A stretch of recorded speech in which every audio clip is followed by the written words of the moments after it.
Chers téléspectateurs, bonsoir et bienvenue dans cette édition. Ensemble, regardons les titres. Le Premier ministre Dr Boubou Cissé a annoncé cette semaine à Washington, aux États-Unis, la reprise du train voyageur. Selon le chef du gouvernement, le train sifflera de nouveau bientôt entre Dakar et Bamako. Sur autorisation du ministre de la Défense et des anciens combattants, des hauts gradés de l'armée ont commencé à être entendus au pôle économique et financier de Bamako dans l'affaire des aéronefs Puma. Dans le cadre de la mise en œuvre de l'accord pour la paix et la réconciliation, le ministre de la Cohésion sociale, de la paix et de la réconciliation nationale a reçu ce mardi les autorités intérimaires de la région de Kidal. Les échanges ont porté sur le point des activités de ces pouvoirs depuis leur installation et leur plan d'action de développement. Encore une fois de plus, bonsoir et bienvenue dans cette édition. La région d'Ekaï est frappée de plein fouet par les conséquences de l'arrêt du train voyageur. L'arrêt du trafic ferroviaire a plongé certaines familles dans la déchéance totale. La reprise des rails constitue de nos jours l'une des principales préoccupations des cheminots et de toute la population d'Ekaï. Les détails avec Fanta Sissi. À Kaï, région administrative du pays, la vie est liée au train. Il fait tourner l'économie locale à plein régime. Les localités traversées par les rails n'en disaient pas moins. Mais depuis plusieurs années, les populations crient à la catastrophe. Pour Abdourahmane Sanoko, membre des syndicats des rails à Kaï, les conséquences de l'arrêt du train voyageur sont inestimables. Dislocation des familles, manque d'éducation des enfants, problèmes de logement et de santé, etc.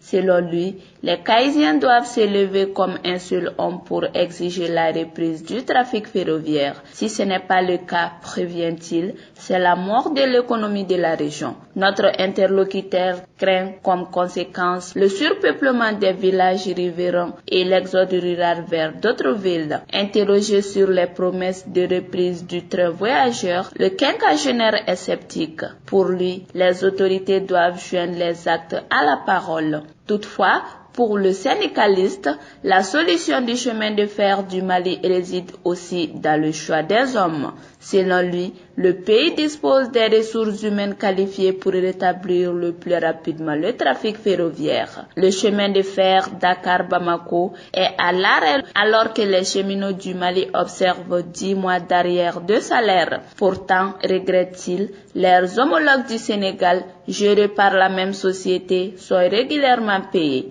Selon les cheminots du Mali, il n'y a pas de doute, le chemin de fer au Mali souffre d'une mauvaise gestion. Pendant ce temps, le Premier ministre Boubou Cissé a annoncé cette semaine à Washington, aux États-Unis, la reprise du train voyageur. Selon le chef du gouvernement, le train sifflera de nouveau bientôt entre Dakar et Bamako. Ce sera dans 24 mois, dit-il. Une nouvelle froidement accueillie par les cheminots. Selon eux, c'est juste une mesure de plus. Ils invitent le gouvernement à concrétiser plutôt les plans déjà convenus entre les deux États du Mali et du Sénégal. Parlons maintenant justice. Sur autorisation du ministre de la Défense et des anciens combattants, le général de division Ibrahima Dairou Dambélé, des hauts gradés de l'armée ont commencé à être entendus au pôle économique et financier de Bamako dans l'affaire des aéronefs Puma depuis septembre 2019. Des précisions avec Draman Soari. Les enquêtes judiciaires relatives à l'achat des aéronefs Puma qui sont aujourd'hui cloués au sol se poursuivent. Suite à l'autorisation du ministre de la Défense et des anciens combattants, une première vague de hauts gradés de l'armée ont été attendus au pôle économique et financier de Bamako au mois de septembre dernier. Il s'agit de l'ex-chef d'état-major général des armées, le général Moussa Bamba Keïta, l'ex-chef d'état-major général de l'armée de l'air, le général Soumeila Bamba, le directeur des finances et du matériel celle du ministre de la Défense et des anciens combattants au moment des faits. Le chef de file de l'opposition Soumaïla Cissé avait également été reçu en tant que témoin pour avoir dénoncé cette affaire scabreuse sur laquelle il est censé avoir des éléments d'éclaircissement au regard de sa lettre d'interpellation adressée au président de l'Assemblée nationale. Dans le même dossier, le balai militaire se poursuivra cette semaine. Il concerne, selon nos sources, d'autres hauts gradés de notre armée ayant pris part directement ou indirectement au contrat d'achat de ces avions incapables aujourd'hui de voler. Filouterie ou pas, leurs propos ou témoignages permettront d'éclairer la lanterne du procureur anticorruption pour décider du sort des présumés coupables. Il nous revient que d'autres personnalités civiles devraient comparaître également. Parmi les civils à entendre figure l'ancien premier ministre Soumaïla Boubèye Maïga. Les prix d'achat de 2 hélicoptères Puma d'occasion s'élèvent à 3,5 milliards de francs CFA pour l'un et 3,9 milliards de francs CFA pour le second. Les pièces de rechange ont quant à elles coûté 3 milliards de francs CFA, soit au total de 9,14 milliards de francs CFA. Sur tout autre plan, dans le cadre de la mise en œuvre de l'accord pour la paix et la réconciliation issu du processus d'Alger, le ministre de la Cohésion sociale, de la paix et la réconciliation nationale, Lassine Boiré, a reçu ce mardi les autorités intérimaires de la région de Kidal. Les échanges ont porté sur le point des activités de ces autorités depuis leur installation et leur plan d'action de développement.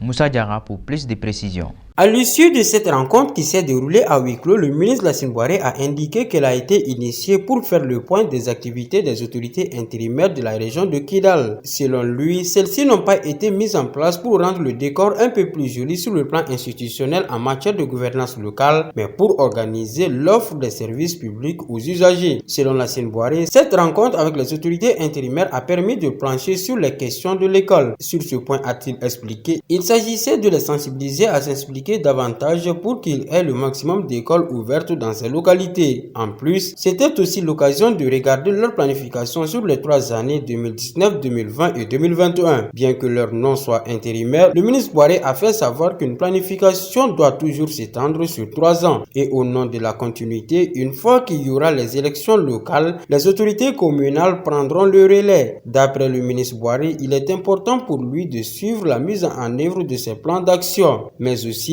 d'essayer de voir ce qui peut être amélioré et surtout mobiliser les ressources pour en accroître le taux d'exécution. Lassine Boiré a estimé que les autorités intérimaires constituent un maillon essentiel des questions de gouvernance pour la simple raison qu'elles ont été conçues pour essayer d'exercer l'essentiel des fonctions de gouvernance locale. À cet effet, leur rôle devrait être surtout d'organiser la production et l'offre des services de proximité aux populations. Pour ce faire, il leur faut nécessairement une capacité de planification d'abord, l'identification des besoins et essayer de les rapprocher aux possibilités de réalisation. Pour sa part, Hassan Agfagaga a rappelé que les autorités intérimaires ont été nommées pour assurer la gestion du développement de la région. Les échanges avec le ministre, confie-t-il, ont porté sur l'éducation, la santé, l'éducation et la sécurité. Hassan Agfagaga a indiqué que l'école est déjà ouverte à Kidal tout en soulignant un manque d'enseignants. Il a par ailleurs proposé le recrutement des jeunes diplômés qui s'occupent déjà des élèves à Kidal, précisant que l'État est en train d'envoyer des enseignants depuis longtemps, mais ceux-ci refusent de s'y rendre.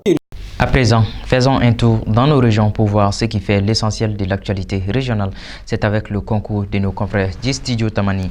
Le commentaire est de Draman Soiré.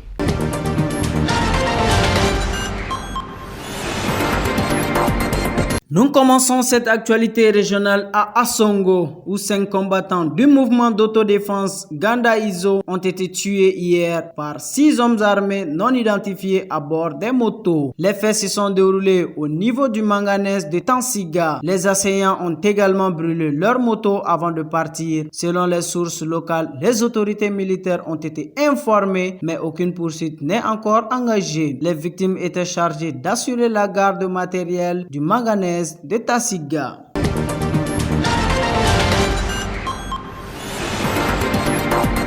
À Saint, après 2 tentatives sans succès, le renouvellement du bureau du comité local de la jeunesse vient d'être suspendu jusqu'à nouvel ordre. Malgré l'intervention des sages, les 2 candidats pour le poste de président n'ont pas pu s'entendre sur les procédures pour la mise en place du bureau.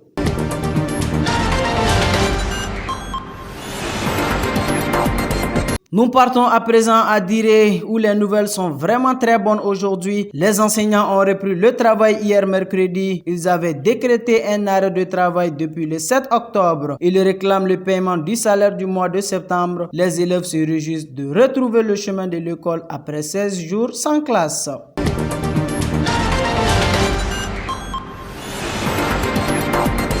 Nous terminons cette page régionale à Yorosso, où une rencontre d'échange sur l'intégration des changements climatiques dans les politiques et stratégies de développement local s'est tenue ce mardi. Elle a regroupé une trentaine de participants, dont des élus locaux et des responsables des services des eaux et forêts. L'objectif est de partager les connaissances sur les relations entre l'agriculture et les effets du changement climatique. La rencontre est organisée par le projet Environnement et Énergie, mis en œuvre par l'ONG AMED en partenariat avec Luxe Développement.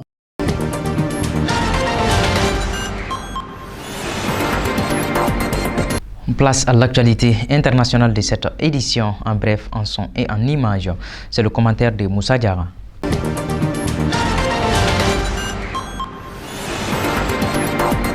Commençons cette actualité internationale en Côte d'Ivoire où la justice a reporté ce mercredi au 30 octobre une décision sur une procédure à propos de crimes contre les populations civiles et les prisonniers de guerre contre l'ex-chef des Jeunes Patriotes, Charles Blé Goudé, acquitté en première instance de crimes contre l'humanité par la Cour pénale internationale CPI. Blé Goudé est actuellement en liberté conditionnelle aux Pays-Bas en attendant l'examen de l'appel de la procureure de la CPI.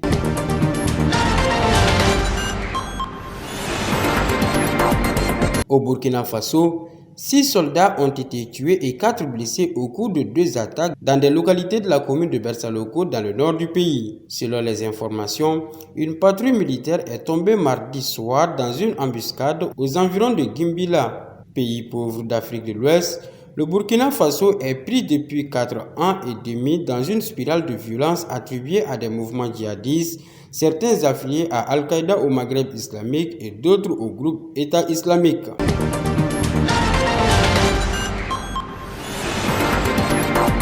Direction Afrique du Sud, le chef noir de l'opposition sud-africaine Moussou Maïman a annoncé mercredi qu'il démissionnait de la direction de son parti, déchiré par un débat sur la question raciale après son cuisant revers aux élections générales de mai dernier. Depuis des semaines, cet homme âgé de 39 ans faisait l'objet de vives critiques au sein de l'Alliance démocratique, un mouvement largement considéré comme un parti de blancs dont il a été le premier noir à prendre la tête en 2015.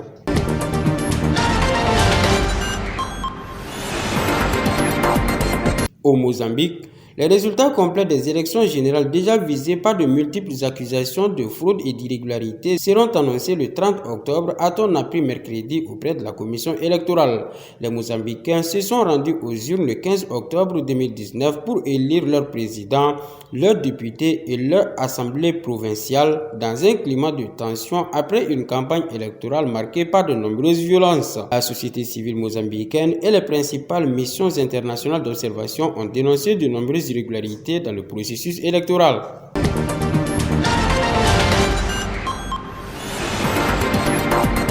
Ainsi s'achève notre édition. Merci de l'avoir suivi. Sachez que le mensonge donne des fleurs mais pas des fruits. Au revoir.